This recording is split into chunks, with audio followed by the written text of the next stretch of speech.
नमस्कार साथियों, बीए द्वितीय हिंदी साहित्य क्लास में आप सभी प्रिय विद्यार्थियों का स्वागत है।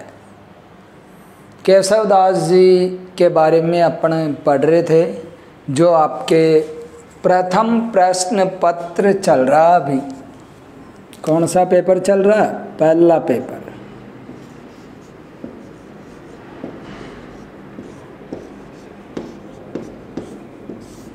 और प्रथम प्रश्न पत्र में आपके कवि केशव दास जी चल रहे हैं। अपने केशव दास जी के बारे में अपने उनके द्वारा रचित सरस्वती वंदना, राम वंदना अपने पढ़ी थी। उसके बाद अयोध्या नरेश वर्णन, जिसके बारे में मैंने कल आपको बताया भी था। यानी अयोध्या नरेशों में राजा दशरथ के बारे में यहाँ बताया गया है। केशव दास जी राम भक्त कवि है, ये विदित है आपको। तो अयोध्या नरेश में जो कीर्ति ख्याति का वर्णन किया गया है, उसमें राजा दशरथ के अनेकानेक गुणों को यहाँ प्रदर्शित केशव दास जी के द्वारा किया गया है। देखिए, अयोध्या नरेश वर्णन में विधि के समान है विमानीकृत राजहंस,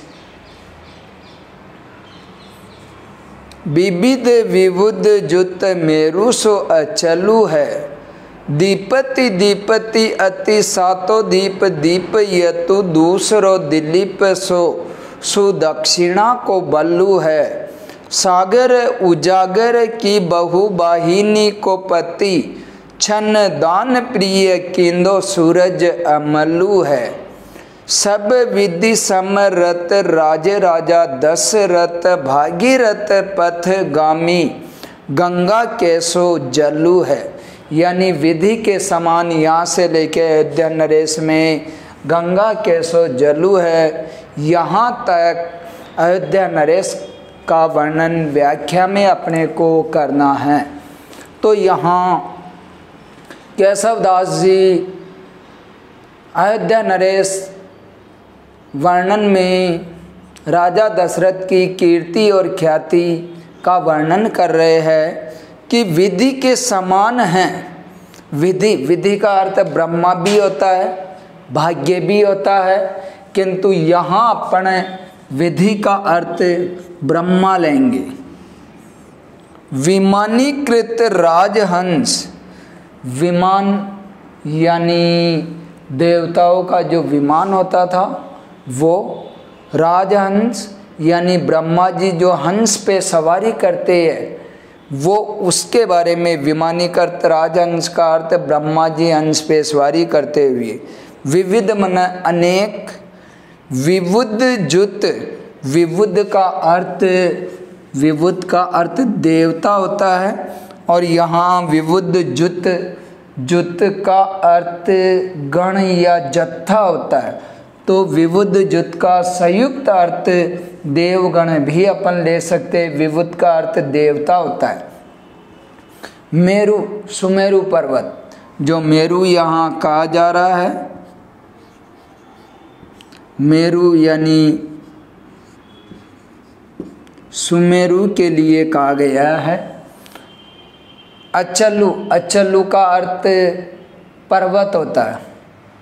अचल यानी पर्वत शब्द युग्म का भी है ये। अचल और अचला यदि आपके आ जाए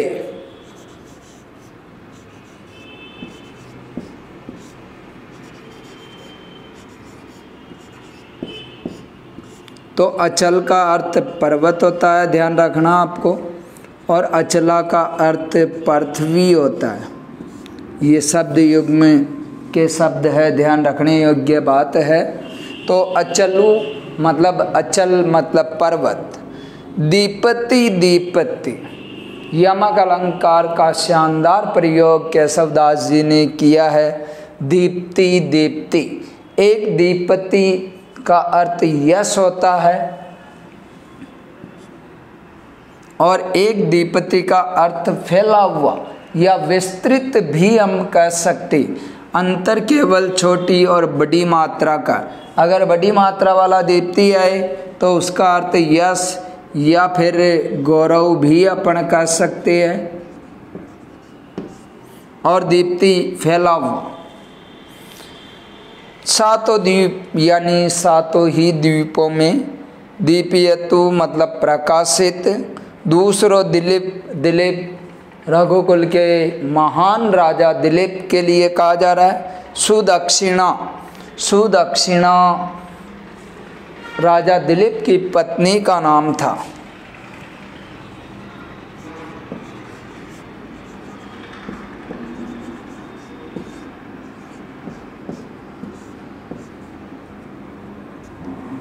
सुदक्षिणा राजा दिलीप की पत्नी का नाम है।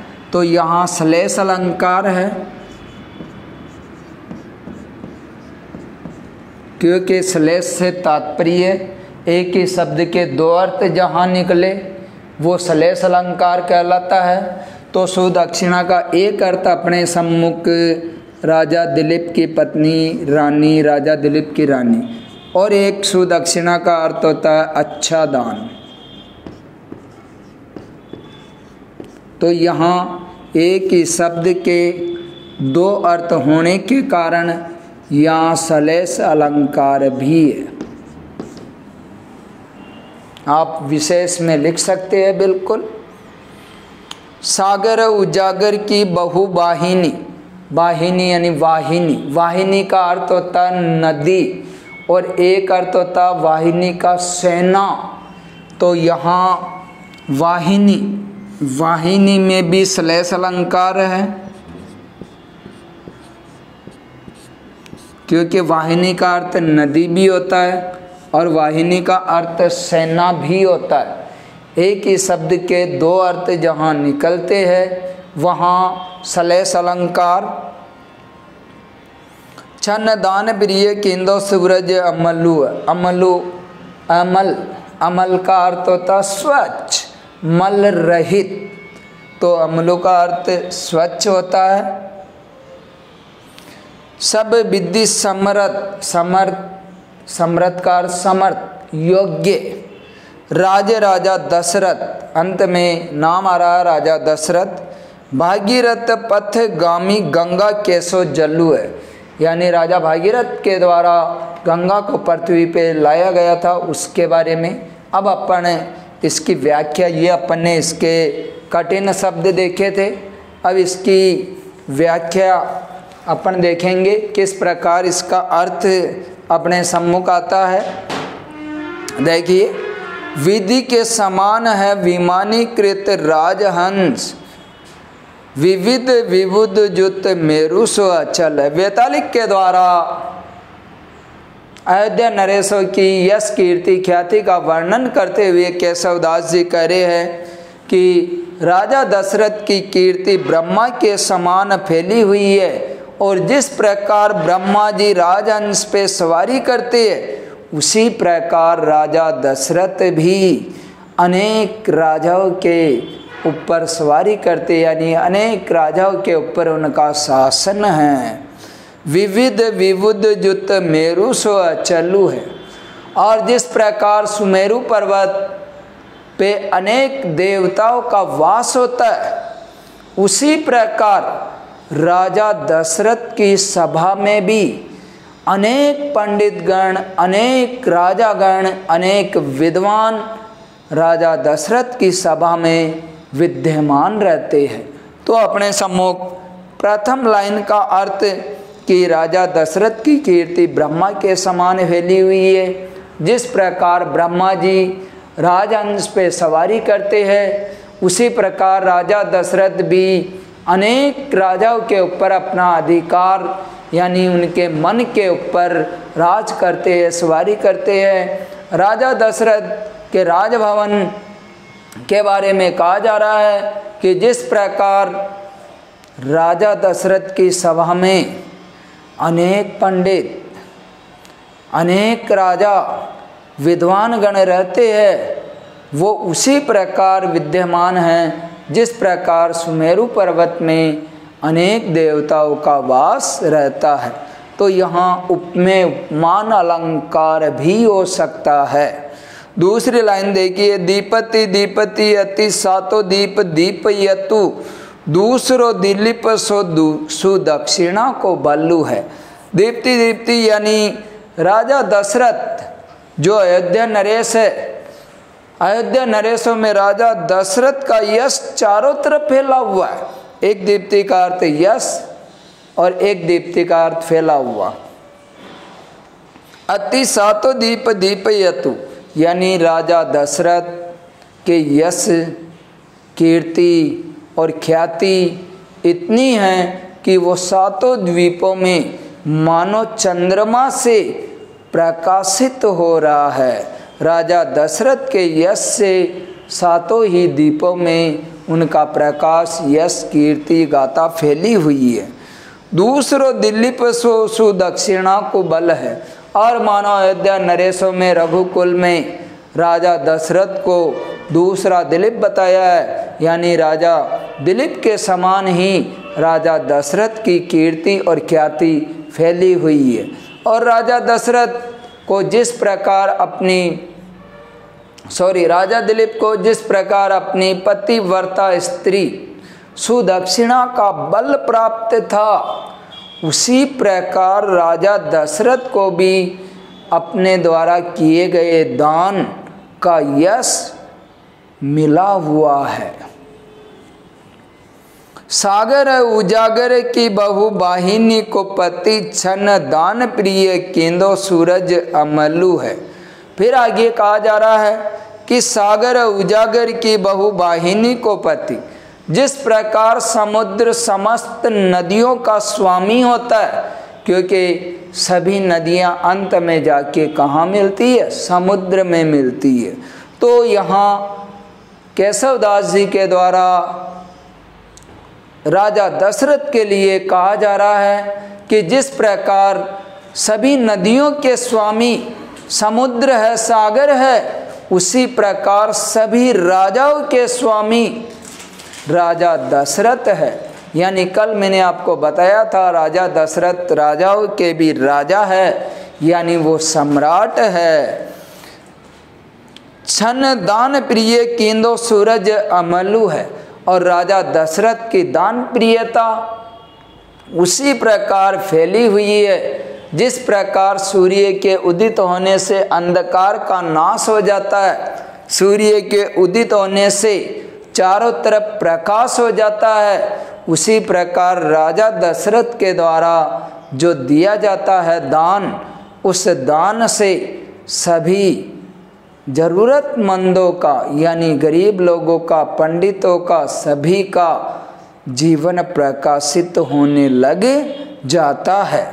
आइए देखिए अंतिम पंक्ति, चौथी लाइन, सब विधि समरत राजे राजा दशरथ, यानी हर प्रकार से, हर विधि से, हर तरीके से राजा दशरथ समर्थ है, योग्य है। वो एक रघुकुल के श्रेष्ठ राजा है, श्रेष्ठ सम्राट है, भागीरथ पथगामी गंगा केशव जलू है। और राजा दशरथ की कीर्ति और ख्याति राजा भगीरथ के द्वारा जो गंगा पृथ्वी पे लाई गई थी, और उस गंगा की कीर्ति और ख्याति चारों तरफ फैली हुई है, उसी प्रकार राजा दशरथ की कीर्ति और ख्याति भी फैली हुई है। तो यहाँ अपने अयोध्या नरेश में अपन ने देखा कि राजा दशरथ की कीर्ति और ख्याति का वर्णन है। यहाँ विशेष में अपन यमक अलंकार ले सकते हैं, जो व्याख्या में अपन विशेष में यमक अलंकार, सलेश अलंकार,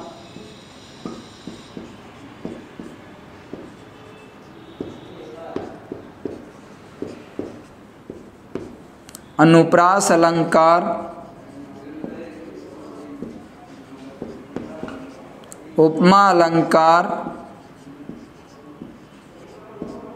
रूपक अलंकार,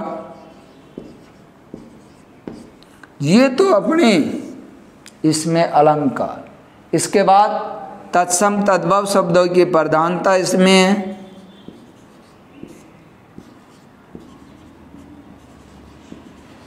अपन विशेष में बिल्कुल लिख सकते हैं कि केशव द्वारा रचित अयोध्या नरेश पद्यांश में तत्सम तद्भव शब्दों की प्रधानता। इसके अतिरिक्त अयोध्या नरेश में अपन यह भी लिख सकते हैं कि अनेक उपमाओं से राजा दशरथ को उपमानित किया गया है। तो विशेष में अपन ये सारी बातें ले सकते हैं। ये अपने अयोध्या नरेश। अब इसके बाद अरुणोदय, जो चौथा पैरा है अरुणोदय, और उसके बाद धनुर्भंग, क्योंकि यहाँ केशवदास जी के द्वारा अलग अलग वर्णन किया गया। पहले पैरे में सरस्वती वंदना, दूसरे में राम वंदना, तीसरे में अयोध्या नरेश, चौथे में अरुणोदय, अगले में धनुर्भंग। इसके बाद अपने अगले पैरे में हनुमान रावण संवाद, परशुराम संवाद, हनुमान राम चर्चा, बहुत महत्वपूर्ण पाठ भी है अपने। तो अरुणोदय में यहाँ राजा राम का वर्णन किया गया है। अरुणोदय का अर्थ होता है सूर्योदय, यानी किस प्रकार सूर्योदय से अंधकार का विनाश हो जाता है। तो यहाँ धनुर्भंग यानी राजा जनक के द्वारा माता सीता स्वयंवर के समय अनेकानेक राजा गणों के द्वारा शिव धनुष के ऊपर प्रत्यंचा तो दूर की बात, किसी के द्वारा उसे हिलाया भी नहीं गया था। उस समय राजा दशरथ के मन में राजा जनक के मन में निराशा छा गई थी। और किस प्रकार राजा जनक की निराशा को प्रभु श्री राम के द्वारा धनुष उठाने के बाद उसकी निराशा आशा में बदल गई। सूर्योदय की तरह उनके मन में उमंग आनंद उमड़ गया था। उसका वर्णन केशवदास जी कर रहे हैं। छोटा पैरा है, अपन देख लेते हैं कि सातऊ दीपन के अवनिपति हारी जिये में जब जाने, 20 व्रत भंग भयो सु कहो अब केशव को धनु ताने, शोक की आग लगी परिपूरन आई गए घन श्याम बिहाने, जानकी के जन कादिक के सब फूली उठे तरु पौने पुराने। यहाँ केशवदास जी करे सातनु दीपन के अवनीपति हारी जिये में जब जाने। अवनीपति का अर्थ होता राजा, अवनी का अर्थ होता पृथ्वी का पर्याय है अवनी, क्योंकि धरती, धरा, वसुंधा, वसुंधरा, अचला, अवनी ये सभी धरती के पर्यायवाची। कि जब राजा जनक की सभा में सीता स्वयंवर चल रहा था और सीता स्वयंवर में यह शर्त रखी गई थी कि जो इस शिव धनुष के ऊपर प्रत्यंचा चढ़ा देगा उसी के साथ सीता का विवाह होगा।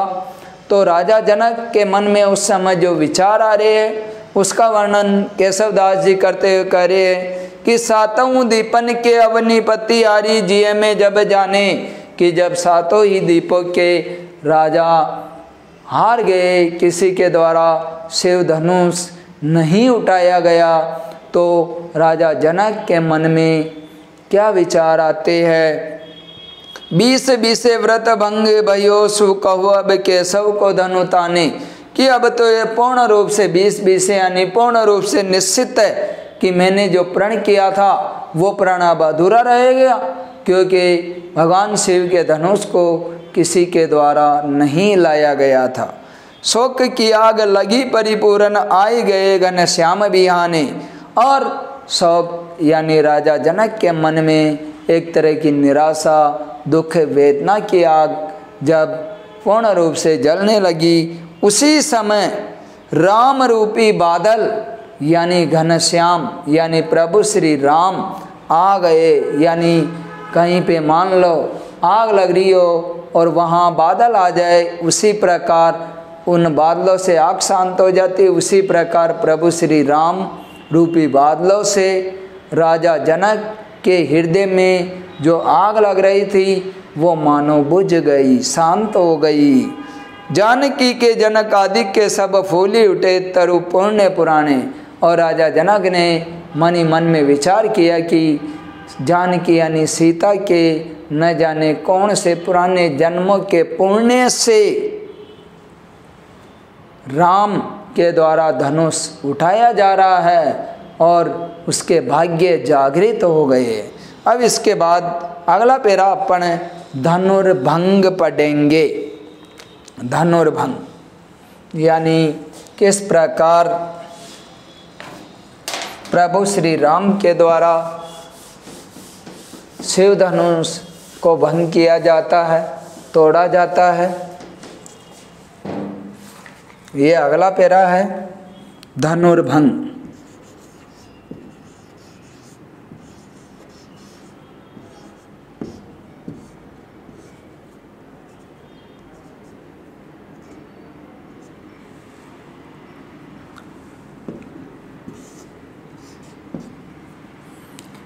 धनुर्भंग में राम के द्वारा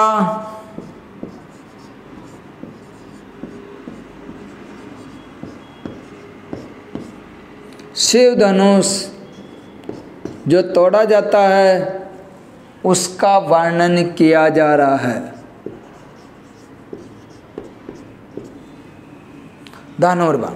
धनुर्भंग में देखिए, वज्र ते कठोर है कैलाश ते विशाल,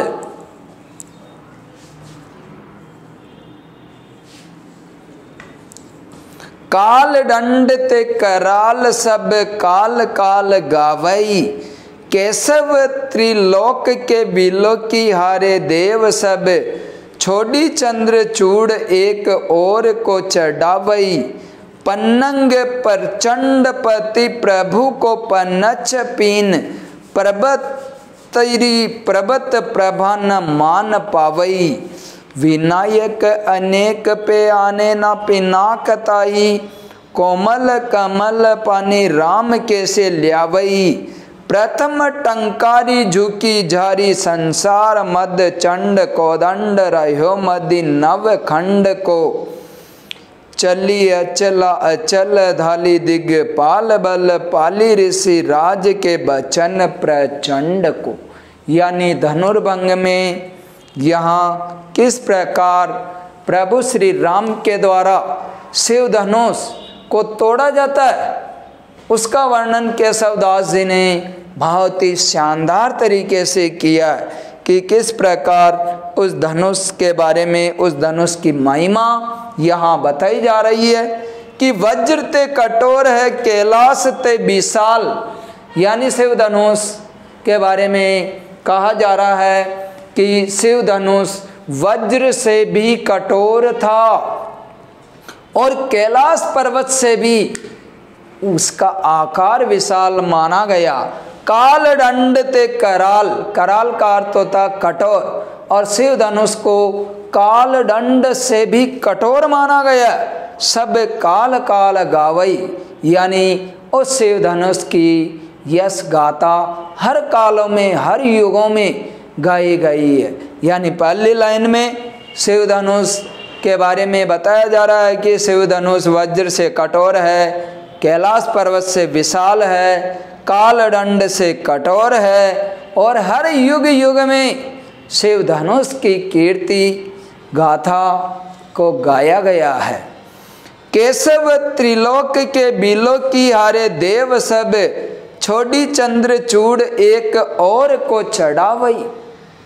यहाँ फिर कहा जा रहा है, केशवदास जी कह रहे हैं कि तीनों लोगों में उस शिव धनुष को देख के, बिलो की का अर्थ होता देखना, हारे देव सब, यानी सभी देवगण उस शिव धनुष को देख के हार गए, क्योंकि सीता स्वयंवर में अनेक देव दानव गुप्त रूप से छद्म वेश में सीता स्वयंवर में आए हुए थे और सभी ने शिव धनुष को तोड़ने का प्रयास किया था, किंतु शिव धनुष को तोड़ना, प्रत्यंचा चढ़ाना तो दूर की बात, वो किसी के द्वारा हिला भी नहीं था। तो यहाँ केशवदास जी कह रहे त्रिलोक के सारे देवता देख के हार गए, छोड़ी चंद्रचूड़ एक और को चढ़ावई।